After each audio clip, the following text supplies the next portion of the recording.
संसार में कितना भी मन को डुबो लें,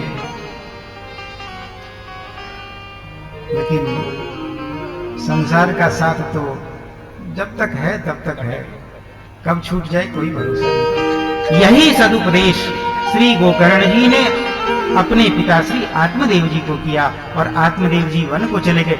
आत्मदेव जी की आत्मा में, हृदय में ये बात समझ में आ गई तो आत्मदेव जी वन में चले गए। धुंधली की समझ में नहीं आई है, धुंधली घर में पड़ी रह गई। अरे नहीं नहीं, मेरी तो इतनी संपत्ति है, मैंने तो ऐसे ऐसे इतनी मेहनत से ऐसा घर बनाया, ऐसा ये बनाया, ऐसा वो बनाया। वो घर में पड़ी रह गई और घर में पड़ी रह गई तो क्या हुआ? अंत में क्या हुआ? धुंधली का अंधकूप में जाके गिर के मर गई। मैं ये नहीं कहता कि आप सब कुछ दान करो और दान करके चले जाओ, मैं ये नहीं कहता, लेकिन समझ में अपने जरूर रखें। इस कथा से यह हमें सदुपदेश मिलता है कि समय रहते अजी वन में जाके भजन करे ऐसा कोई आवश्यक नहीं।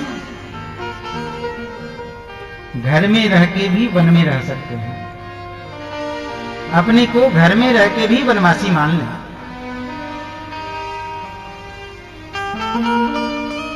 हमारे एक बड़े अच्छे संत हुए, देहरादून में एक आश्रम है कालिका भवन, वहां के जो महाराज जी रहे बड़े अच्छे दिव्य संत, वहीं उनका घर है। घर में ही रह के उन्होंने भगवत भजन को अपना लिया और भगवान का भजन करने, और दिव्य कीर्ति उनकी चारों तरफ। वन में जाके और अगर घर की याद आवे तो वो वन में जाने से अच्छा है घर में ही रह के भजन करना। कहीं भी रहे, धन संपत्ति कुल परिवार इनको छोड़ना नहीं। मैं ये नहीं कहता कि इनको छोड़ के इनका त्याग कर दो, सर्वथा परित्याग रहो, लेकिन कैसे आगे हम लोग श्रवण करेंगे। श्री उद्धव जी को भगवान ने अंतिम उपदेश किया है कैसे रहना है संसार में, तो पद्म पत्र विवाम नशा, जैसे जल में कमल रहता है। कमल देखा है ना आप लोगों ने, कमल का पुष्प होता है, वो कमल का पुष्प जल में कैसे रहता है? वो जब तक जल में है वो जल में रह के भी जल से अलग रहता है। कमल के पत्ते के ऊपर जल डालो, एक बूंद जल टिकता नहीं है उसके ऊपर, जल में है लेकिन जल से रह के जल से अलग है। संसार में ऐसे ही रहना है। ये सब बातें हम लोगों ने कल की कथा में श्रवण की। गोकर्ण जी ने धुंधकारी के उद्धार के लिए गया श्राद्ध किया है, लेकिन धुंधकारी ने क्या कहा? गया श्राद्ध सतैर्णा भी मुक्तिर्मेना भविष्यति। भाई साहब, एक गया श्राद्ध की छोड़ो, मेरे लिए आप 100 गया श्राद्ध भी करोगे तो भी मेरी मुक्ति नहीं होने वाली है। अब एक बात यहां बड़ी विचारणीय है। महाभारत में ऐसा स्पष्ट लिखा हुआ है, और महाभारत हमारे भारतवर्ष का एक ऐसा ग्रंथ है जिसमें सारी बातें लिखी हुई हैं। यन्न भारते तन्न भारते, जो महाभारत में नहीं है वो भारतवर्ष में कहीं भी नहीं है। ग्रंथ में ऐसा लिखा हुआ है, गया श्राद्ध की इतनी महिमा है, इतनी महिमा है कि अगर किसी के पास सामर्थ्य ना हो, अपने पितरों का श्राद्ध करने का सामर्थ्य ना हो, तो वो क्या करे? मेरे भाई बहन, बड़ी ध्यान से समझने वाली बात है। और कोई कार्य हो तो उस कार्य को हम कर्ज इत्यादि लेकर कर सकते हैं, लेकिन श्राद्ध कर्म कर्ज लेकर करना सर्वथा मना है। सभी ग्रंथों में, हमारे शास्त्रों में, हमारे पुराणों में सब जगह मना किया हुआ है। श्राद्ध लेकर कर्ज नहीं करना। कर्ज लेकर श्राद्ध नहीं करना चाहिए, ये वर्जित है। फिर अगर किसी के पास सामर्थ्य ना हो तो वो अपने पितरों के उद्धार के लिए क्या करे?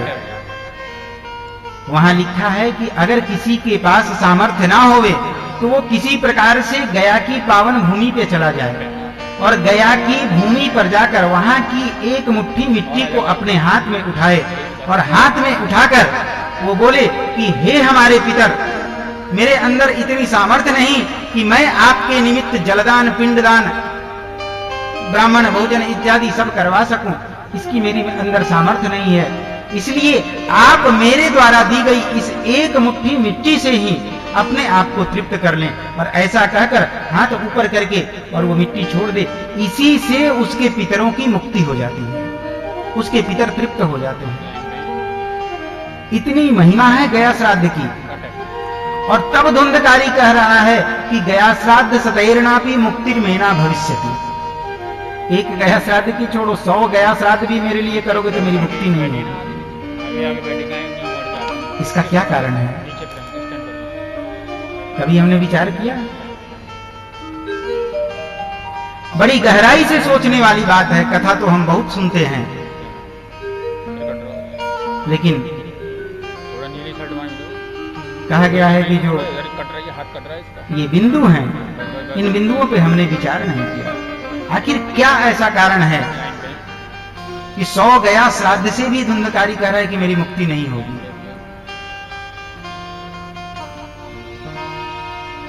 क्या कारण है? कोई बता सकते हैं मुझे? आप में से कोई बताएगा?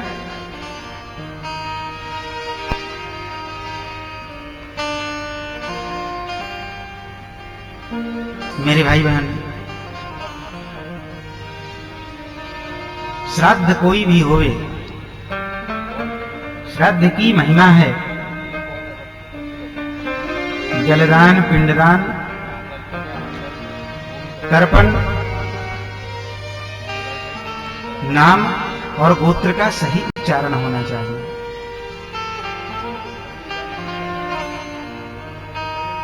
गोकर्ण जी जब धुंधकारी के लिए तर्पण, जलदान, पिंडदान इत्यादि करते हैं, क्या गोत्र का उच्चारण करते हैं? जो गोत्र आत्मदेव जी का था, पिता का ही तो गोत्र पुत्र का होता है। जो गोत्र पिता का होगा वही गोत्र तो पुत्र का होगा।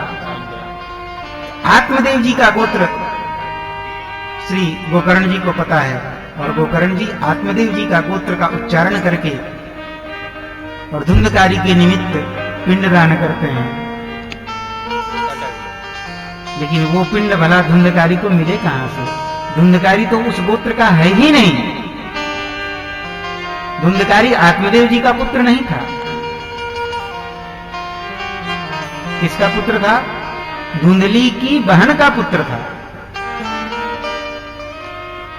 तो इसका गोत्र दूसरा था। एक यह भी कारण है, मैं यह नहीं कहता कि यही एक कारण है, एक यह भी कारण है कि धुंधकारी की मुक्ति नहीं हो रही थी। ऐसे अनेक कारण हैं। इन सब बिंदुओं पे विचार करते हुए हम आगे बढ़े। बाद में धुंधकारी की मुक्ति के लिए श्रीमद् भागवत जी का आयोजन किया गया। श्रीमद् भागवत जी की सप्ताह कथा श्रवण कराई गई। 7 गांठ के बांस में धुंधकारी को बिठाया गया। 7 दिन की कथा हुई, 7 गांठ फटे और धुंधकारी की प्रेत योनि से मुक्ति हुई। भगवान के विमान में बैठकर भगवत धाम को चला गया। ये सब बातें कल की कथा में हम सबने श्रवण की। न्याय शास्त्र का एक सूत्र है, सिंहावलोकन न्याय। सिंह 4 कदम आगे चलता है तो फिर पीछे मुड़ के देखता है, फिर 4 कदम आगे चलेगा, फिर पीछे मुड़ के देखेगा। इसको कहते हैं न्याय शास्त्र में सिंहावलोकन न्याय। कथा भी हम लोग ऐसे ही श्रवण करते हैं, पिछले क्रम को जोड़कर। कल की कथा में हम सब लोग श्रीमद् भागवत जी, मूल श्रीमद् भागवत जी में प्रवेश किए थे।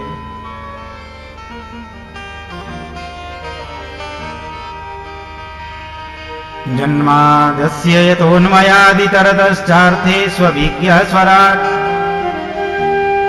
तेने ब्रह्म हृदय आदि कवये मुह्यन्ति यत्सूरयः तेजो वारिमृदां यथा विनिमयो यत्र त्रिसर्गो मृषा धाम्ना स्वेन सदा निरस्तकुहकम् सत्यं परं धीमहि।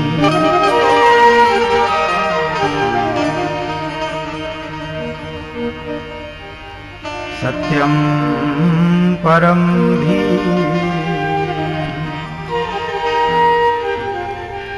श्रीमद् भागवत जी का प्रारंभ किया है श्री व्यास जी ने। जन्माद्यस्य यतः, जन्म आदियस्य यतः, अथवा तो श्रीधर स्वामी पाद लिखते हैं यह जन्मादि विकार रहित यह तस्य, जो जन्मादि विकारों से रहित हैं वह कौन है? ऐसा कौन है जिसका कभी जन्म नहीं होता? कौन है? किनका जन्म नहीं होता है?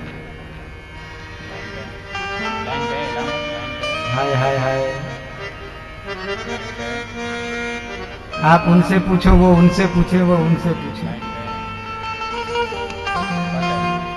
आप जानते, आप जानते, सब आप जानते हो। मैं, अरे हम भले ही रामनवमी मनाए, कृष्ण जन्माष्टमी मनाए, कुछ भी मनाए, लेकिन वो तो व्यापक ब्रह्म निरंजन निर्गुण विगत विनोद सोई अज,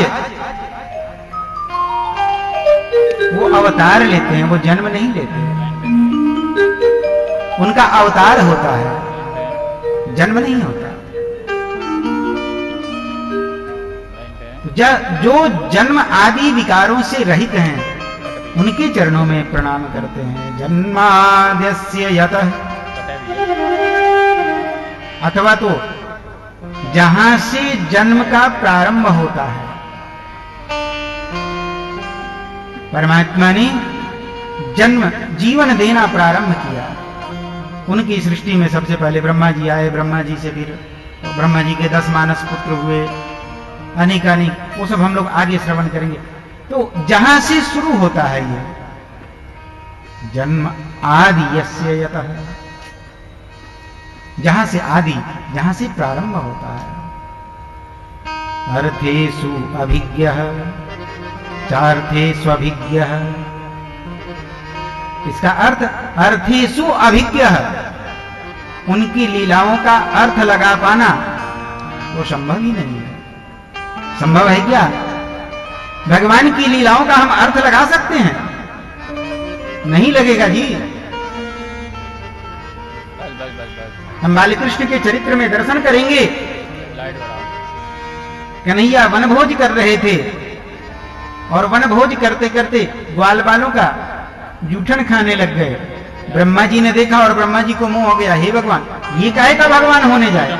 अरे ये तो ग्वाल बालों का जूठा खा रहा है, ये भगवान नहीं हो सकता।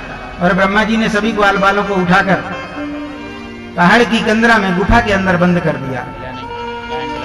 लौट के आए तो देखे सभी ग्वाल बाल बाहर गैया चरा रहे हैं।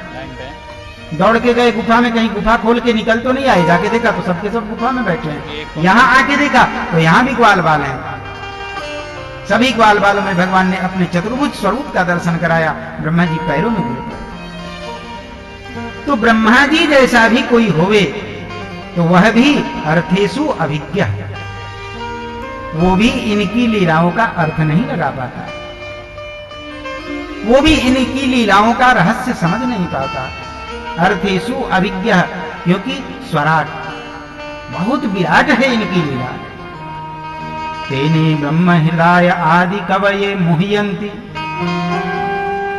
ये ब्रह्मा आदि कवियों को भी अपनी लीला में मोहित कर देते हैं।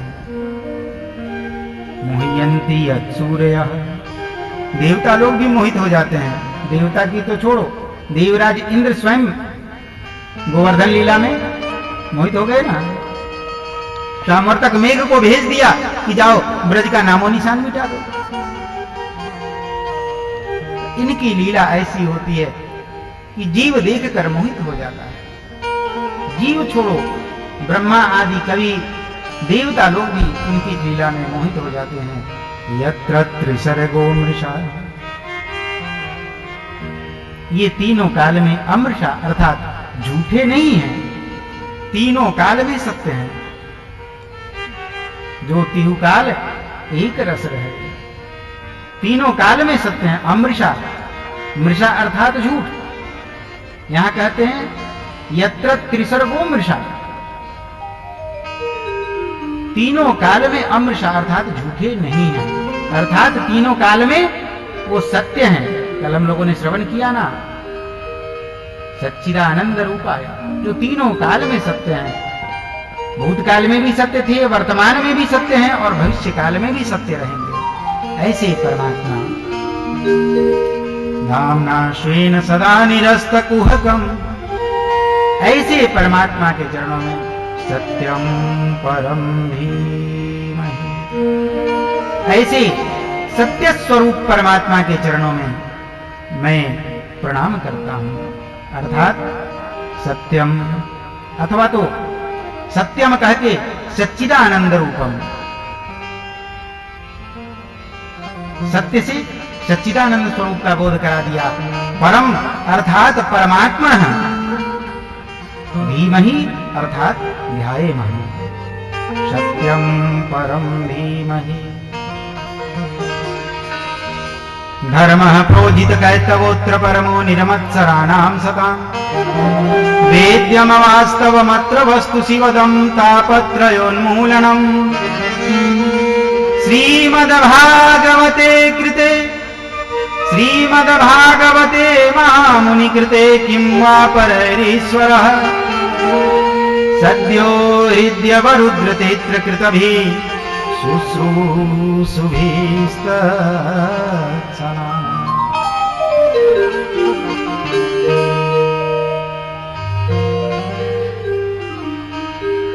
श्रीमद् भागवत जी प्राप्त किनको होते हैं?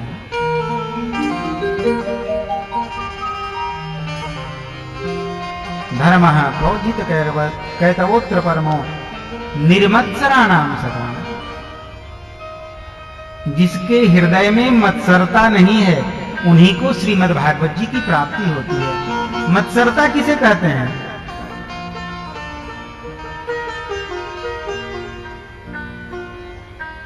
मत्सर, थोड़ा सा अंतर इसमें कर दें तो क्या हो जाता है? मत्सर, मच्छर। बड़े प्रेम से, हल्की हल्की सर्दी लग रही है, कंबल ओढ़े हैं, पड़े हैं, खूब अच्छी नींद आ रही है, और तभी कान के पास आकर भिन्न ये करने लग जाए, नींद आएगी? नहीं आएगी। ये हमारी नींद जो लेके गायब हो जाता है, सांसारिक लोक में इसको मच्छर कहते हैं और इसी को मत्सर कहते हैं। ये मत्सरता वो हमारे हृदय में आती है। मत्सरता क्या है? मत्सरता जो कल हम लोग आसुरिक प्रवृत्ति पढ़ रहे थे ना, वही है मत्सरता।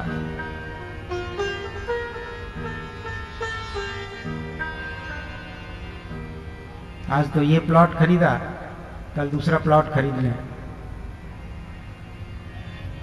ये मत्सरता हमारे हृदय में आ गई। अरे हमसे कम मेहनत करके वो कैसे आगे बढ़े जा रहे हैं, हम उनको पछाड़ के आगे चले जाएंगे। ये मत्सरता, एक दूसरे को देखकर जो जलन हमारे हृदय में होने लगती है, ये है मत्सरता। भागवत जी की प्राप्ति किसको होती है? जिसके हृदय में मत्सरता नहीं है। निर्मत्सराणां सताम्,